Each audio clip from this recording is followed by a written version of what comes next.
Welcome to the channel where we go over Jason McCord's tweets, because today a majority of this is just going to be taking a look at the responses that Jason McCord, who is a developer over at Respawn, has been replying to people since EA Play. And he's given us quite a bit of insight into the character changes and limited time mode and different stuff that's coming after that. So we're going to take a dive through that. We're going to be talking about Wraith getting some changes, Octane getting a whole kit rework, and of course, extended news about Lifeline. Now, there are a lot of details, like small things that are going to be coming to Lifeline's buff that we didn't really take into account when I made my previous video. So we're going to talk about that and how that's going to fit into the grand scheme of things. But first, before we do any of that, I need to first apologize because I had said that the mobile respawn beacons were going to be something that you could find during the limited time mode, but in reality, you're actually going to be starting with them. So everyone's going to have one of these mobile respawn beacons,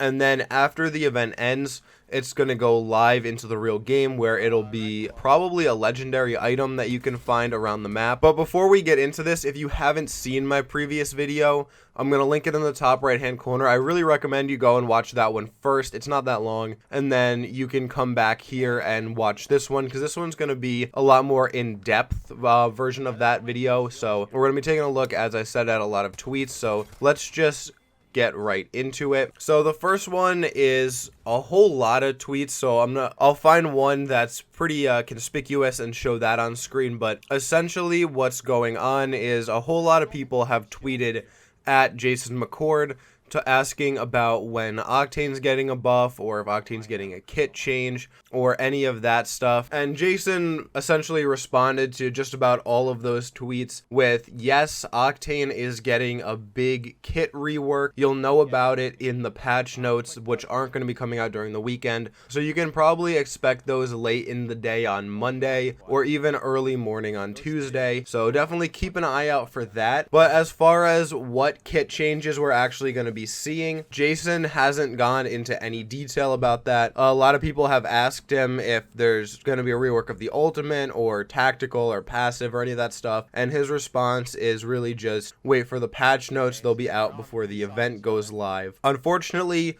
I hate to be the bearer of bad news for a lot of the people who are sitting around waiting for these patch notes, but in the past, when the devs have said that the patch notes are going to be coming out before the events or season beginning or whatever it is, usually they don't actually. Usually they come out about 2 minutes after the limited time mode or the event goes live. So take it with a grain of salt. We might be getting this a little bit earlier, or we might not. Who knows? But there's a lot more pressing things to cover, which the one that affects me the most, so it's the one that we're going to talk about next right now, is somebody by the name of Abir Chola said on Twitter, are there any Wraith buffs coming in Season 5? And Jason McCord responded, yes, some tweaks to her kit. Look for the patch notes before the event goes live.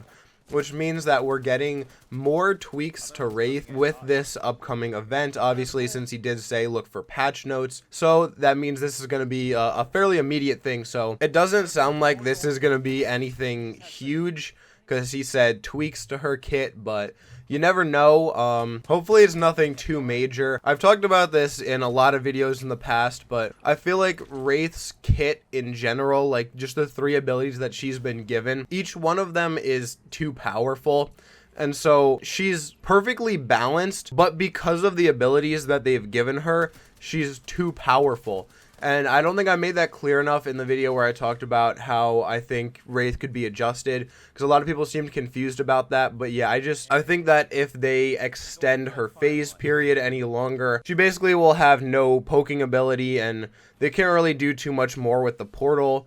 They just nerfed it so that you can't really have it outside circle anymore. So they've done a lot of work with Wraith, and I honestly think that she's in a fairly good spot. They just need to now buff other legends so that some of the Wraith players feel more comfortable playing players who are not Wraith. Because for a lot of people, the reason that they pick Wraith is because she's kind of like all around just hailed as the best like solo-ish legend to play. I think with this Mirage rework, it's done a lot for other players to now move into Mirage.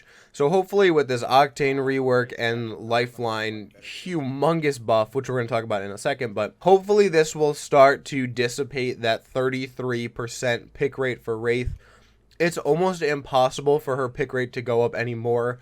Just about every single team in trios, according to, theoretical probability, will have a Wraith if 33% of the pick rate is Wraith. So it definitely needs to go down. So now this brings us to the main focal point of our video, which is AJ Shea Lifeline. It's getting a pretty bonkers buff, if I do say so myself. So the first incriminating evidence is from Casey Colazzo, I believe that's how you pronounce that name. Says, at Monster Clip Respawn, who's Jason McCord, can Lifeline revive 2 downed teammates at the same time?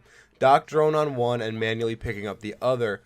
And Jason says, yup. So that in and of itself is pretty insane. Now, obviously, I would assume that if Lifeline is manually rezzing while Doc is rezzing somebody else, she will not have any kind of shield covering her. And the other question that I personally have that I haven't seen any of the devs respond to is, will the drone pick people up at the increased rate of speed that Lifeline can res people? Because if you didn't know, she has a significant buff to how quickly she can res. So I wonder if that's going to transfer over to the Doc drone. But the other thing, which is really intriguing to me, is that this guy, Juice RZ, asked, how does Lifeline's new revive work with Golden Bag? Especially if she can revive with Doc and revive herself at the same time. Do both get the additional shield and health, or just one? And Jason McCord added Carlos Pineda, who is another developer over at Respawn. I think he's kind of like the big boy when it comes to all the decisions being made about like in-game stuff. So he obviously has a pretty good idea, and he's the one that Jason called on, and he responded with this gif of Jack Nicholson going, yes. So that's insane. If you have a gold bag, not only can you res faster, and you can res with additional health and HP, but you also will have your Doc drone who can res at the same time with extended health and shields. So this is just insane to me. I really, really, really feel like Lifeline's going to become one of the most prominent players in the game. This buff, honestly, in my personal opinion, I think is a little bit overpowered. I think she's going to see some of this stuff scaled back. The reason that I'm really curious about whether or not the res time is as fast as Lifeline or a normal player is because I think eventually you're going to see that that's going to get nerfed down, and it's actually going to take a little bit longer than a normal other Legends res time. That way, I think, it'll balance out, because right now that's super powerful, and I think it could really change the way the game is especially in duos, where if you're taking a fight as a solo Lifeline and your teammate is down, you can just kind of set up Doc and you can play Balloon's tower defense and keep people away from your boy while he's getting rezzed. So a lot of interesting speculation from a lot of people on Twitter. I'm really glad that devs are having this conversation with people who are talking with them. So good on the devs. That kind of communication is awesome. I'm really looking forward to this event. I'm looking forward to all these buffs and nerfs and tweaks, I guess. Hopefully they don't break Wraith, because that would be sad, since I can't really play Pathfinder now either. I guess I'll just become a crypto main or something at that point. But thank you guys so much for watching. If you enjoyed this video, please make sure to hit the like button, as that'll really help with the search results for it. If you enjoy this kind of content, I do post just about every day. So if you hit that red subscription button as well as the bell, it'll notify you whenever I post with news, analysis, commentary, whatever fun, entertaining stuff I'm ready to hit you guys up with. So that is all for me for today, guys. But until tomorrow, take it easy.